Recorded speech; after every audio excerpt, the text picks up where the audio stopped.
Spring begins this coming week. It's time to think about getting back into the garden and doing some pruning. We got America's favorite lifestyle guru here with us, Jennings, this morning, talking about when to prune, what to prune. I know nothing about pruning. I don't even know what time of year to be doing what, so help me out here. What should I know? Okay, well, you're in for a treat. So right now, it's all about being proactive and being prepared and having all the tools that you need. That way, when you're ready to work in the garden, you have everything that you possibly need to get going. Makes sense. I like to always start by the best tools in any garden or in any kitchen, I always say, are your hands, clearly, okay? Some people like to wear gloves, some people don't like to wear gloves. That's a personal choice. But when it comes to now really getting in there and pruning, there's a couple of different things that you really need to have on hand. Okay. One of them is really your hand pruners. All right. These are so important when it comes to deadheading and roses and anything that's small scale that you want to trim back. This is an ideal tool to have. Now, here's a great tip for you, because I often get this question asked to me all the time,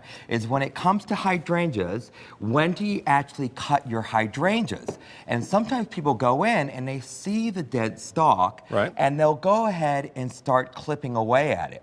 But that actually is not a good idea. The best time to trim your hydrangeas, it will be always right after June. And when you come in, you do it after June, you'll watch the new growth that will come in, and then you'll prune just where the dead piece of wood is, and leaving the bud. That's very important. If you do it now, you're probably cutting off the actual flowers for your season. So that's a very important tip. It's got to be tough to know right now with nothing blooming, nothing green yet. It's going to be tough to know what's alive and what's not, right? My grandmother always said, you know, Mother Nature will speak to you, and the garden has a way of letting you know where to trim and exactly what time. If you just pay attention and you constantly look at your different shrubbery or plants, especially if it's blooming. So, and also some hydrangeas you want to bloom in the fall, but right now most of the hydrangeas, just leave them alone. Okay? All right. Next thing is you want to have a great handsaw. Now this is well loved, and the reason why you want a great handsaw is because there are going to be times that there are some thicker branches. Anytime you get something about an inch or an inch and a half or two, you want to have the proper tool that you can cut right through that. And again, if you can hold it really well, it allows you to make a nice clean cut. All right. The next thing is I'd like to speak to you about is we're all familiar with these, okay? So these pruning shears are fantastic because they allow you to prune hedges. And most importantly, you have two different angles. You can prune this way or you can prune this way, depending upon how you want to shape a shrub. An ideal shrub for this is anything such as a boxwood, anything that's dense with small leaves that you want to really give it a brand new shape and actually control it in a location. This is ideal for that. Is this the right time of year to be doing that? Okay, so when it comes to this, you're going to always look for your new vegetation. When you start seeing that lime green color, especially in the boxwoods, that's when you want to know to come in and start shaping it. Okay. New growth is a great indicator of, okay, this is time to go in and start pruning. Okay. And what about loppers? Oh yeah.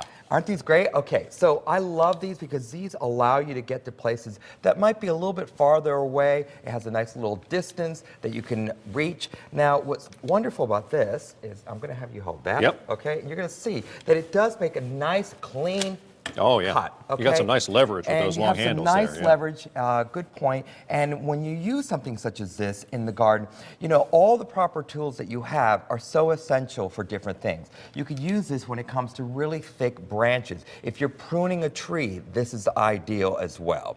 And a lot of times people are confused as to, as you mentioned, you know, what can I prune? What can I cannot, timing. You know, the internet is filled with a lot of information. If you know the plant, go ahead and Google it. You can find out so much just by going to the internet, or, you know, go to your local library. I say this all the time. Hey, you've got a book out about this, don't you? You know, and I have a gardening book. My approach about my garden is really a 4-season garden to make sure you have a little bit of everything, and that way, no matter what time of year it is, there's something beautiful to look at. So it's not just about shrubs, but it's also about architectural detail as well. But having all the proper tools on hand, when you're ready to go, you have everything that you need, allowing you to just do the best you possibly can, right? Yeah, absolutely. I don't have much. I'm inspired. I live in an apartment. I don't have much of a garden. I don't go visit my mother. She's got these, the forsythia. Okay, the bright yellow. They're beautiful. They're going to be beautiful in a couple of weeks.